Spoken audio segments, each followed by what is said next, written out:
ಕಣ್ಣಿನ ತಪಾಸಣೆ ಹಾಗೂ ರಕ್ತದಾನದ ಮಹತ್ವವನ್ನು ಮನೆಗಳಲ್ಲಿ ಅರಿವು ಮೂಡಿಸಿದೆವು. ನಂತರ ಎಲ್ಲ ಹಿಂದಿರುಗಿದರು.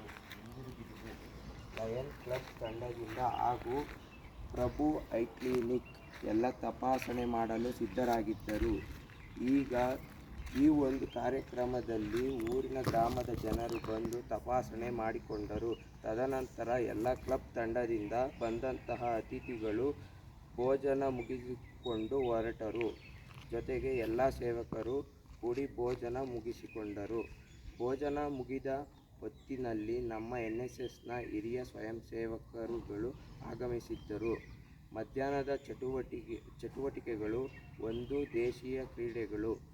ರಾಷ್ಟ್ರೀಯ ಸೇವಾ ಸಮಿತಿ RSS ವತಿಯಿಂದ 2 ಕಾರ್ಯಕರ್ತರುಗಳು ಬಂದು ನಮ್ಮ ಎಲ್ಲ ಸ್ವಯಂ ಸೇವಕರಿಗೆ ದೇಸಿ ಕ್ರೀಡೆ ಮಹತ್ವ ಹಾಗೂ ಪರಿಚಯ ತಿಳಿಸಿಕೊಟ್ಟು ಹಲವಾರು ಕ್ರೀಡೆಗಳನ್ನು ಆಡಿಸಿದರು. ನಂತರ ಎಲ್ಲರೂ ಸಂಜೆಯ ಸಾಂಸ್ಕೃತಿಕ ಕಾರ್ಯಕ್ರಮಗಳಿಗೆ ತಯಾರಿ ನಡೆಸಿಕೊಂಡರು. ಸಾಂಸ್ಕೃತಿಕ ಕಾರ್ಯಕ್ರಮವು ಸುಮಾರು 7 ಗಂಟೆಗೆ ಶುರುವಾಯಿತು. ಈ ಕಾರ್ಯಕ್ರಮದಲ್ಲಿ ಎಲ್ಲರೂ ಮನದುಂಬಿ ಕುಣಿದು ಕುಪ್ಪಳಿಸಿ ಆನಂದಿಸಿದರು. ತದನಂತರ ಎಲ್ಲರೂ ಹಿಂದಿರುಗಿ ಎಲ್ಲ ಊಟ ಮುಗಿಸಿಕೊಂಡು ಊಟ ಆದ ನಂತರ ಎಲ್ಲರೂ ತಮ್ಮ ತಮ್ಮ ಕೊಠಡಿಗಳಿಗೆ ತೆರಳಿ ವಿಶ್ರಾಂತಿ ಪಡೆದರು. ಈ ದಿನದ ಉಸ್ತುವಾರಿ ವಹಿಸಿಕೊಂಡಿದ್ದ ವೀರ ಸಾವರ್ಕರ್ ತಂಡದವರು ಅಚ್ಚುಕಟ್ಟಾಗಿ ನಡೆಸಿಕೊಟ್ಟರು. ಧನ್ಯವಾದಗಳು. ಇಂದಿನ ದಿನಕ್ಕೆ ಮುಖ್ಯ ಅತಿಥಿಗಳಾಗಿ ಆಗಮಿಸಿರುವ ನಮ್ಮ ಅತಿಥಿಗಳು ಈ ಕಾರ್ಯಕ್ರಮವನ್ನು ಉದ್ದೇಶಿಸಿ ಒಂದೆರಡು ಮಾತು ಆಡಬೇಕಾಗಿ ವಿನಂತಿ.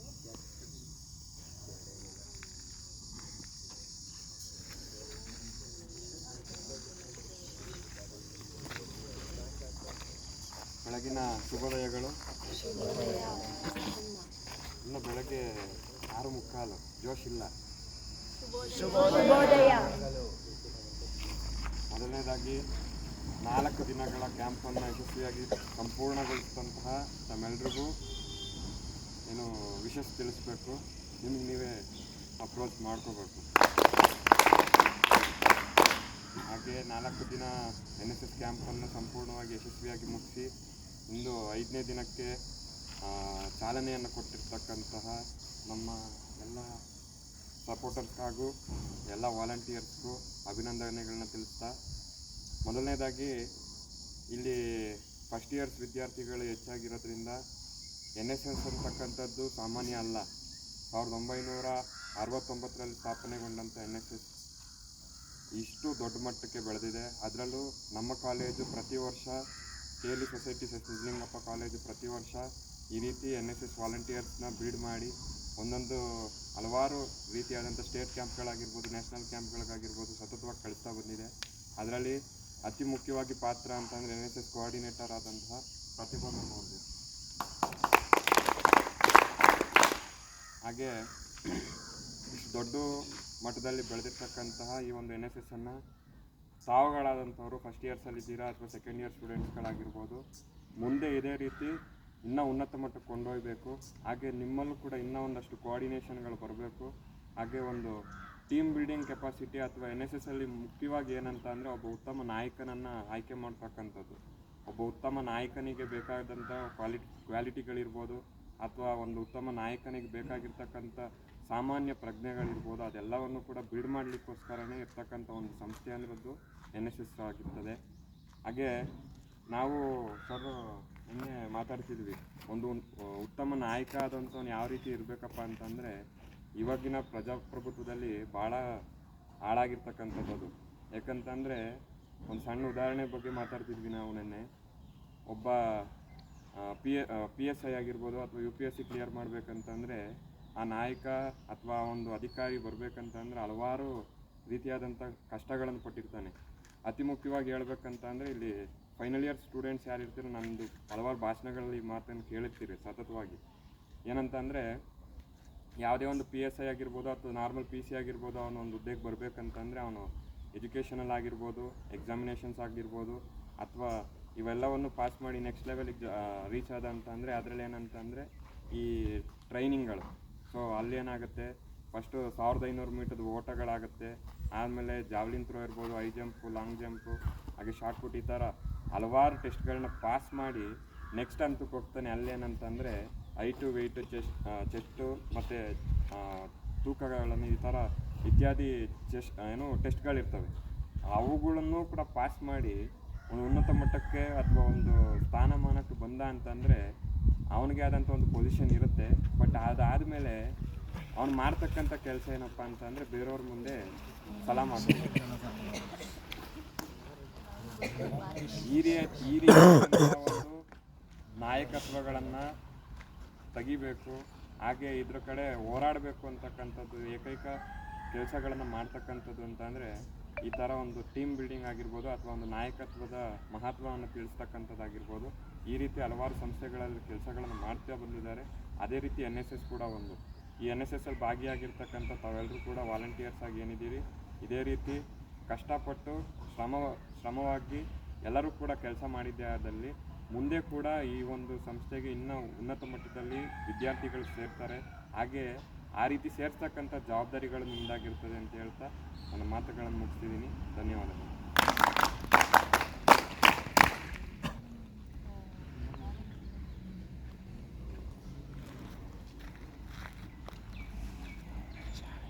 ಎಲ್ಲರಿಗೂ ಬೆಳಗಿನ ಶುಭೋದಯಗಳನ್ನು ತಿಳಿಸುತ್ತಾ ಈ ಒಂದು ವೇದಿಕೆ ಮೇಲೆ ಹಾಸನರಾಗಿರುವಂತಹ NSS ಕಾರ್ಯಕ್ರಮ ಅಧಿಕಾರಿಗಳಾದಂತಹ ಡಾಕ್ಟರ್ KS ಪ್ರತಿಭಾ ಮ್ಯಾಮ್ ಅವರಿಗೂ ಹಾಗೂ ಕನ್ನಡ ವಿಭಾಗದ ಪ್ರಾಧ್ಯಾಪಕರಾದ ವೆಂಕಟೇಶ್ ಸರ್ ಅವರಿಗೂ ಹಾಗೆ ಜನರಲ್ ಸೆಕ್ರೆಟರಿ ಆದ ಶಶಾಂಕ್ ಅವರಿಗೂ ಹಾಗೂ ಸ್ಪೋರ್ಟ್ಸ್ ಸೆಕ್ರೆಟರಿ ಆದ ಸುನಿಲ್ ಅವರಿಗೂ ವಂದನೆಗಳನ್ನು ಸಲ್ಲಿಸುತ್ತಾ ಈ ಒಂದು ರಾಷ್ಟ್ರೀಯ ಸೇವಾ ಯೋಜನೆಯ 5ನೇ ದಿನಕ್ಕೆ ನಾವು ಚಾಲನೆಯನ್ನು ಕೊಟ್ಟಿದ್ದೀವಿ.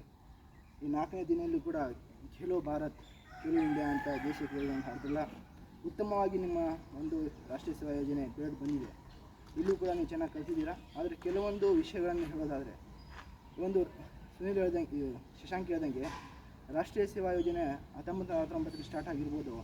ಆದರೆ ಆ ಯೋಜನೆ ಸ್ಟಾರ್ಟ್ ಆಗಬೇಕಂದ್ರೆ ಅದರ ಹಿಂದೆ ನಡೆದಂತಹ ಅನೇಕ ಒಂದು ಕಾರ್ಯಚಟುವಟಿಕೆಗಳಿದೆ. ಏನಂದರೆ ಗಾಂಧೀಜಿಯವರ ಕನಸಿನ ಭಾರತವನ್ನು ಕಟ್ಟಬೇಕಾಗಿತ್ತು. ನಾವು ಯುವಕರು ಸ್ವಾಮಿ ವಿವೇಕಾನಂದವರ ಕನಸಿನ ಭಾರತವನ್ನು ಕಟ್ಟಬೇಕಾಗಿತ್ತು. ಗಾಂಧೀಜಿಯವರ ಕನಸಿನ ಭಾರತವನ್ನು ಕಟ್ಟಬೇಕಾದ್ರೆ ಅವರ ಮುಂದೆ ಬಂದಂಥ ಪ್ರಶ್ನೆಯೇ, ನಾವು ಯಾರನ್ನು ನಮ್ಮ ಒಂದು ಗಾಂಧೀಜಿಯವರ ಕನಸಿನ ಭಾರತವನ್ನು ಕಟ್ಕೊಳ್ಳೋಕ್ಕೆ ಬಳಸ್ಕೋಬೋದು ಅಂತ ಬಂದಾಗ ಮೊದಲು ಬರೋದು ಯುವಕರು ಬಂದಾಗ 4 ಸಮಿತಿ ಆಗುತ್ತೆ. 1958ರಿಂದ ಸಮಿತಿಗಳು ಸ್ಟಾರ್ಟ್ ಆಗುತ್ತೆ. 4 ಸಮಿತಿಯಲ್ಲಿ ಡಾಕ್ಟರ್ ರಾಧಾಕೃಷ್ಣನ್ಗೂ ಕೂಡ ಅವರ ಮುಖಾಂತರ ಕೂಡ ಒಂದು ಸಮಿತಿ ನಡೆಯುತ್ತೆ. ನಂತರ 1969ರಲ್ಲಿ ಆಗಿನ ಶಿಕ್ಷಣ ಮಂತ್ರಿಯವರ ನೇತೃತ್ವದಲ್ಲಿ ಈ ಒಂದು ರಾಷ್ಟ್ರೀಯ ಸೇವಾ ಯೋಜನೆ ಸ್ಥಾಪನೆ ಆಗುತ್ತೆ. ಈ ರಾಷ್ಟ್ರೀಯ ಸೇವಾ ಯೋಜನೆ ಸ್ಥಾಪಿತವಾದ ಉದ್ದೇಶವೇನೆಂದರೆ ಯುವಜನರನ್ನು ರಾಷ್ಟ್ರೀಯ ಸೇವೆಯಲ್ಲಿ ಬಳಸ್ಕೊಳ್ಳೋದು ಉದ್ದೇಶ ಆಗಿರುತ್ತೆ. ಆ ಯುವಜನರನ್ನು ರಾಷ್ಟ್ರೀಯ ಸೇವೆಗೆ ಬಳಸ್ಕೊಳ್ಬೇಕು. ಅದಕ್ಕೆ ಸಂಕೇತ ಏನು ಕೊಡೋಣ? ಭಾರತ ದೇಶ ಅಂತ ನಾವು ನ್ಯಾಷನಲ್ ಫ್ಲಾಗ್ ಆಗ್ತೀವಿ, ಅದಕ್ಕೆ ಒಂದು ಸಂಕೇತ ಇದೆ. NSS ಅಂತ ನಾವು ಒಂದು ಫ್ಲಾಗ್ ಮಾಡ್ಕೊಂಡಿದ್ದೀವಿ, ಅದಕ್ಕೆ ಸಂಕೇತ ಏನು ಕೊಡೋಣ ಅಂದಾಗ ನಿಮ್ಮ ಒಂದು ಎದೆ ಮೇಲೆ ಇರುವಂತಹ ಈ ಒಂದು ಒರಿಸ್ಸಾದ ಕೋನಾರ್ಕ್ ದೇವಾಲಯದ ರಥದ ಒಂದು ಚಕ್ರವನ್ನು ತಗೋತಾರೆ. ಯಾಕಂದರೆ ಅದು ಯುವಕರಿಗೆ ಪ್ರೇರಣೆ ನೀಡುತ್ತಂತೆ, ಮುಂದೆ ಯುವಕರ ಒಂದು ಅಭಿವೃದ್ಧಿಯನ್ನು ಸೂಚಿಸದಂತೆ. ಈ ಒಂದು ಭಾರತದ ದೇಶದಲ್ಲಿ ಆಗಿರ್ಬೋದು ಯುವಕರನ್ನೇ ಯಾಕೆ ಟಾರ್ಗೆಟ್ ಮಾಡ್ತಾರಂದರೆ, ನಾವು ನೋಡಿರ್ಬೋದು ಅವಲಂಬನ ಅನುಪಾತ ಅಂತ ಬರುತ್ತೆ. ನಾವು ಬೇರೆ ರಾಷ್ಟ್ರಗಳಿಗೆ ಹೋಲಿಸ್ಕೊಂಡ್ರೆ ನಮ್ಮ ಒಂದು ಅವಲಂಬನ ಅನುಪಾತ ಹೆಚ್ಚಿದೆ, ಅಂದರೆ ಯುವಕರ ಸಂಖ್ಯೆ ಹೆಚ್ಚಿದೆ.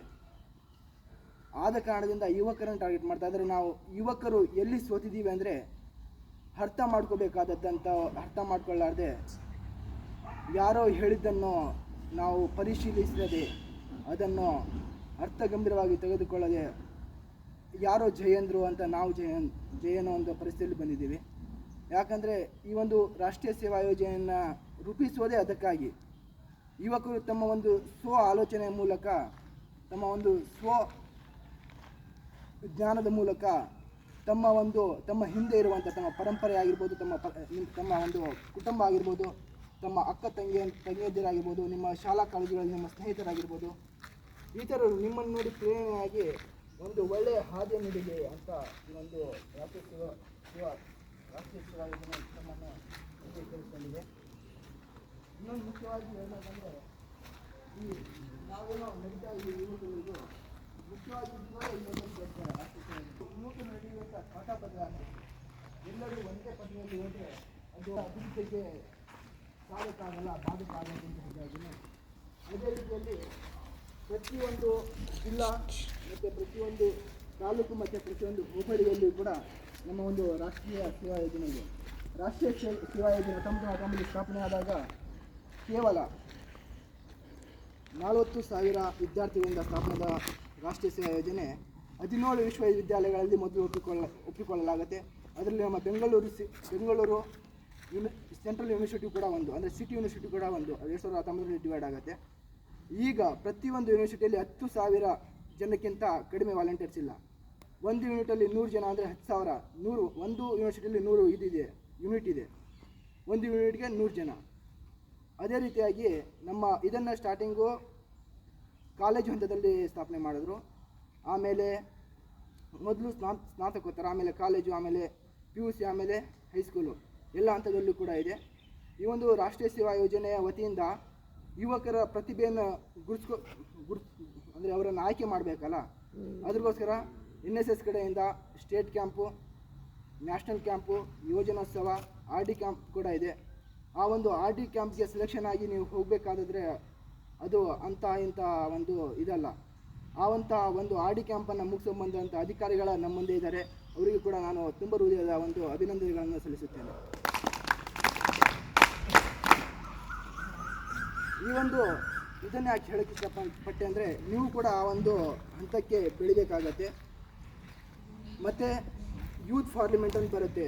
ಈ ಒಂದು NSS ಕಡೆಯಿಂದ ಯೂತ್ ಪಾರ್ಲಿಮೆಂಟಲ್ಲಿ ನೀವು ರಾಷ್ಟ್ರ ಮಟ್ಟದಲ್ಲಿ ಕೂಡ ಗುರುತಿಸ್ಕೊಳ್ಬೋದು. ಆದರೆ ನಾನೆಲ್ಲೋ ಓದಿದ್ದ ನೆನಪು, ಅದು ಒಂದು ಇದಿದೆ, ಯಾರೋ ಒಂದು ಆರ್ಟಿಕಲ್ ಥರ ಬರೆದಿದ್ರು, ಯುವಕರನ್ನು ನಾವು ಶೈಕ್ಷಣಿಕ ಹಂತದಲ್ಲಿ ಮುಂದಿದ್ದೇವೆ ಅಂತ ಹೇಳ್ತೀವಿ, ಯುವಕರನ್ನು ನಾವು ತೋಟಗಾರಿಕೆಯಲ್ಲಿ ಮುಂದಿದ್ದೇವೆ ಅಂತ ಹೇಳ್ತೀವಿ, ಯುವಕರನ್ನು ನಾವು ಇಂಜಿನಿಯರಿಂಗ್ ಬಳಸ್ಕೊಂಡು ಇಂಜಿನಿಯರಿಂಗ್ ಒಂದು ಉನ್ನತ ಮಟ್ಟಕ್ಕೆ ತಲುಪಿದೆ ಅಂತ ಹೇಳ್ತೀವಿ. ಆದರೆ ಇದೇ ಯುವಕರನ್ನು ನಾವು ಯಾಕೆ ರಾಜಕೀಯದಲ್ಲಿ ಬಳಸ್ಕೊಂಡು ರಾಜಕೀಯ ಯುವಕರಿಂದನೇ ತುಂಬಿದೆ ಅಂತ ಹೇಳೋಕ್ಕಾಗಲ್ಲ ಅಂತ ಒಬ್ಬರು ಬರೆದಿದ್ದಾರೆ.